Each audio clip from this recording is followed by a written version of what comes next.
ஈஸியான வேலையாச்சேன்னு உப்புமா செய்ய போனால் வீட்டில் இருக்கிறவங்களாம் தெரிச்சு ஓடுறாங்களா? இந்த டிப்ஸ் எல்லாம் ஃபாலோ பண்ணி செய்யுங்க. கண்டிப்பாக சூப்பராக இருக்கும். இப்போ வாங்க வீடியோக்குள்ளே போகலாம்.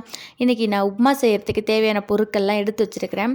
கொஞ்சம் கேரட் பீன்ஸ் எல்லாம் சேர்த்து செய்ய போகிறேன். அந்த மாதிரி செய்கிற மாதிரி இருந்தால் நீங்கள் வந்து கேரட் பீன்ஸ் எல்லாம் கொஞ்சம் ரொம்ப சின்ன சின்னதாக கட் பண்ணி வச்சுக்கோங்க. அப்போ நமக்கு ஃப்ரை பண்ண ஈஸியாக இருக்கும். இப்போ டிப் நம்பர் 1, எண்ணெய் கொஞ்சம் அதிகமாக ஊற்றிக்கோங்க. இப்போ நார்மலாக குழம்பு ரசத்துக்கெலாம் 1 ஸ்பூன் 1.5 ஸ்பூனுக்கு மேலே நார்மலாக யூஸ் பண்ண மாட்டோம் இல்லையா? உப்புமா செய்யும் பொழுது அதை விட கொஞ்சம் எக்ஸ்ட்ரா ஊற்றி செய்யுங்க. அடுத்ததாக வந்து கடுகு, உளுத்தம்பருப்பு, வெங்காயம்லாம் போட்டு வதக்கிட்டு இருக்கிறப்போ 2வது டிப் என்ன அப்படின்னா, வெங்காயம் நல்லா வந்து ஃப்ரை பண்ணுங்கள். அது பார்க்கவே வந்து நல்லா கோல்டனாக அந்த டிரான்ஸ்பரண்ட்டாக சூப்பராக வந்து வதங்கிடணும். அதுதான் நமக்கு நல்ல ஃப்ளேவர் கொடுக்கும். நான் குழம்பெல்லாம் செய்யும்பொழுது அது கொதிக்கிற டைமில் வெங்காயம் வந்து நல்லா வெந்துடும், காய்கறிகளும் வெந்துடும். ஆனால் உப்புமா வந்து வெங்காயம் வதக்கிட்டு தண்ணி சேர்த்துட்டு உடனே வந்து நம்ம ரவை போட்டு கிண்டிடுவோம்ல, அதுக்கு வேகிறதுக்கான டைம் வந்து அப்புறம் கிடைக்காது. ஸோ நம்ம ஃபஸ்ட்லேயே வந்து நம்ம என்ன காய்கறிகள் சேர்த்தாலும் அது நல்லா சூப்பராக வந்து ஃப்ரை ஆகிற மாதிரி சேர்த்துட்டோம் அப்படின்னா உப்புமா வந்து ரொம்ப சுவையாக இருக்கும்.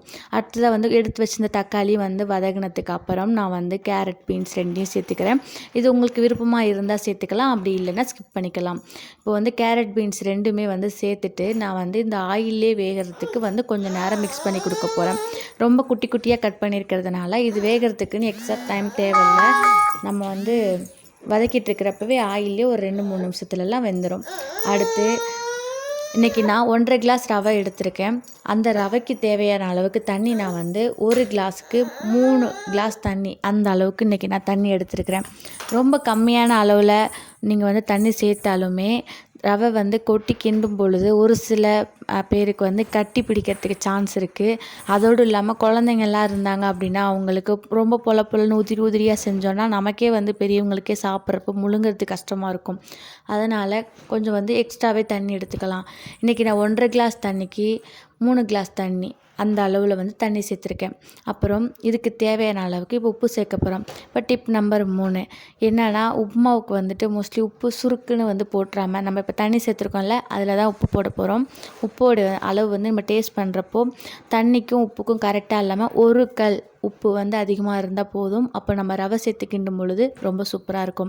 அடுத்த டிப் வந்து தண்ணி கொதித்ததுக்கப்புறம் கொஞ்சம் ஒரு 2 நிமிஷம் நல்லா கொதிக்க விடுங்க. அப்போ தான் அந்த நம்ம சேர்த்த காய்கறி அதோடைய ஃப்ளேவர்லாம் நல்லா தண்ணியில் கொதிக்கும். அப்புறம் கிண்டும் பொழுது நல்லா கொதித்ததுக்கப்புறம் அடுப்பை வந்து சிம் பண்ணிவிட்டு கை விடாமல் இந்த வீடியோவில் பார்த்த மாதிரி கட்டி பிடிக்காமல் கிண்டிகிட்டே இருங்க. அடுத்து வந்து கொட்டி முடித்ததுக்கப்புறம் கொஞ்சம் வந்து ஃப்ளேமை எக்ஸ்ட்ரா பண்ணிவிட்டு அப்பப்போ தெரிக்கிறதுக்கு ஏற்ற மாதிரி அதிகமாகவும் கம்மியாகவும் நீங்கள் வந்து ஃப்ளேமை வந்து மாற்றிக்கலாம். இப்போ வந்து ரொம்பவே சூப்பரான உப்புமா வந்து ரெடி ஆகிடும். கண்டிப்பாக இந்த மாதிரி கொஞ்சம் ஃபாலோ பண்ணி பாருங்கள். வீட்டில் இருக்கிறவங்க எல்லாம் நெக்ஸ்ட் டைம் எப்போ உப்புமா செய்வீங்க அப்படின்னு சொல்லிட்டு கேட்பாங்க. உப்புமா வந்து பார்க்கும் பொழுது வந்து கொஞ்சம் கொல கொலன்னு இருக்கிற மாதிரி இருக்கும் சூட்டில். கொஞ்சம் நேரம் ஆக ஆக அது வந்து அது விரைப்புத்தன்மை வந்துடும், கொஞ்சம் பொல பொலன்னு இருக்கிற மாதிரியே வந்துடும். நம்ம சாப்பிட்றதுக்கும் சூப்பராக இருக்கும். பாய், எல்லாருக்கும் நன்றி.